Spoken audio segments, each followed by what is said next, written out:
तो ये प्रश्न लेकिन आपके अच्छे थे और इस पर ये बात हो गई। बाकी तुलसीदास पे जो बजरंग ने आज व्याख्यान दिया है, मैं समझता हूँ कि ऐतिहासिक व्याख्यान है।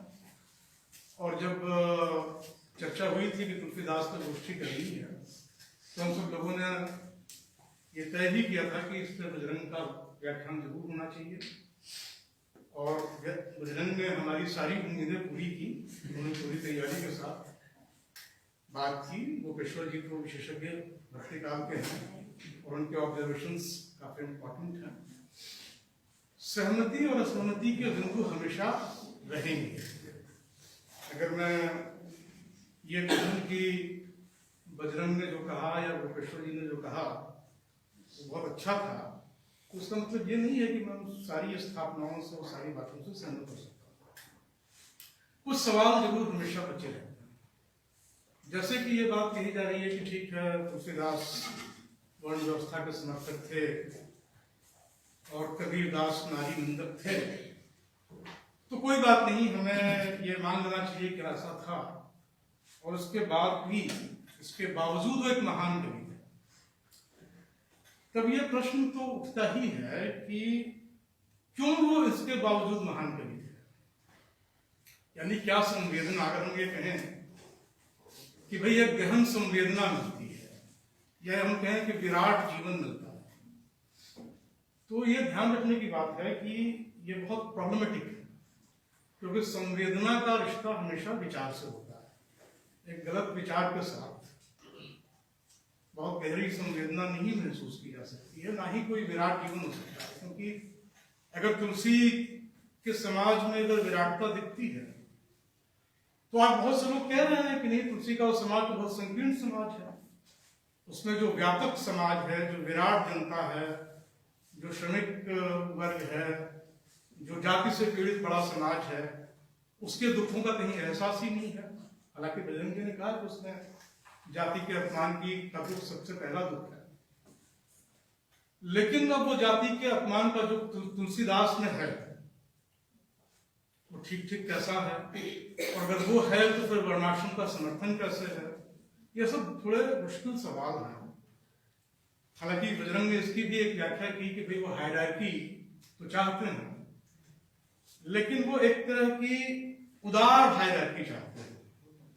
हायरार्की बनी रहे, ऊंच नीच की व्यवस्था बनी रहे, लेकिन आपस में प्रेम बना रहे। तो ये कल्पना हो सकती है, लेकिन ऊंच नीच की व्यवस्था बने रहते हुए आपस में प्रेम हो सकता है कि नहीं हो सकता है, ये एक गंभीर प्रश्न है।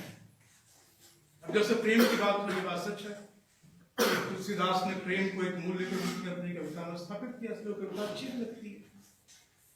लेकिन तब भी यह प्रश्न बचा रहता है कि वो प्रेम कैसा है। और गोपेश्वर जी ने जो उदाहरण दिया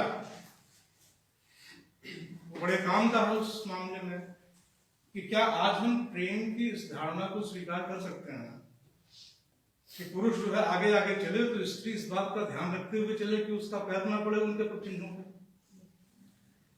ये प्रेम की, अगर ये प्रेम है भी, तो ये प्रेम की बड़ी सामंती किस्म की और सत्तात्मक किस्म की धारणा है। तो ये भी हम नहीं कह सकते कि हम जब किसी महान पुराने कवि को पढ़ें तो उसके विचारों को अलग रखें, ना ही हम ये रास्ता चुन सकते हैं कि हम किसी न किसी तरीके से उसको जस्टिफाई करने की कोशिश करें। जो गोपेश्वर जी ने ठीक ही कहा कि भाई उनका मतलब ये नहीं था, उनका मतलब ये था, इसका भी कोई फायदा नहीं है। तो फिर कैसे किसी ऐसे कवि को पढ़ा जाए, ये सवाल खुला रह जाता है। और मुझे लगता है कि शायद ये अगर देखने की कोशिश की जाए कि और उस कवि के भीतर जो वैचारिक संघर्ष, विचार कभी शून्य में तो होते नहीं है। अगर कोई एक विचार आता है तो वो किसी और विचार से लड़ते हुए आता है, तो वो किन विचारों से लड़ रहे थे, वो लड़ाई क्या थी, वो संघर्ष क्या था, अगर हम उस पर ध्यान केंद्रित करें तो शायद हम उस कवि की संवेदना को, उस कवि के अंतर्विरोध को और उसके समय के संघर्ष को भी बेहतर समझ पाएंगे। और हर दौर में ये जो संघर्ष होते हैं विचार के क्षेत्र में, वो कहीं सभ्यता की यात्रा को आगे बढ़ाते हैं। अगर तुलसीदास ने भले ही वर्ण व्यवस्था का समर्थन किया, लेकिन अगर उन्होंने जरूरी समझा कि शबरी के झूठे देर खिलाया जाए राम को, ये जरूरी समझा कि केवट और राम में प्रेम दिखाया जाए, ये जरूरी समझा कि शंभू वध का प्रसंग निकाल दिया जाए, ये भी जरूरी समझा कि स्त्री की पराधीनता पर एक पंक्ति लिखी जाए कि पराधीन सपने सुख नहीं, तो वो एक वैचारिक संघर्ष के बीच में है। खुद उनके भीतर टकराहट चल रही है।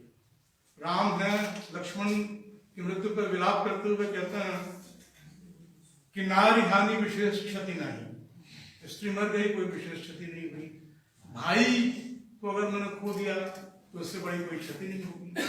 तो ये पितृसत्तात्मक मूल्य हैं जो गहराई से गुथे हुए हैं उसमें, लेकिन उनके खिलाफ एक संघर्ष भी है, एक कशमकश भी है, एक छटपटाहट भी है। जो छटपटाहट अगर नहीं होती तो फिर आप तुलसीदास को कोई नहीं पढ़ता, कबीर को भी कोई नहीं पढ़ता। तो ये दिशा हो सकती है उसको पढ़ने और समझने की। आखिर में जो राम की चर्चा हुई, और आजकल राम के भक्तों की बहुत ही चर्चा होती है, उसपे एक पंक्ति तुलसीदास की मुझे संयोग से याद है। मेरी स्मृति तो बजरंग जैसी नहीं है, उनकी तो महाकाव्यात्मक स्मृति है, और आप कभी भी उनसे कहीं भी मिलेंगे तो आपको ये इतने दोहे चौपाइयां पद सुना सकते हैं कि रश्क होता है। पर मुझे जो पंक्ति याद आ गई वो मैं जरूर आपको सुना दूंगा।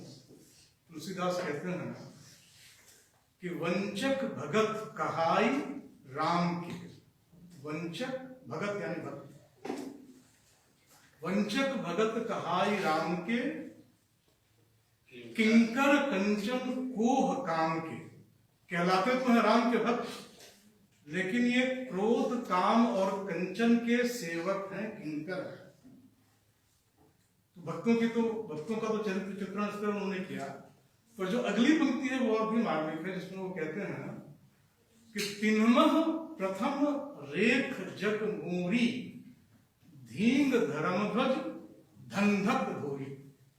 ये जो धर्मध्वजी धंधेबाज लोग हैं, उसमें पहला नाम मेरा है, पहली रेखा मेरी है।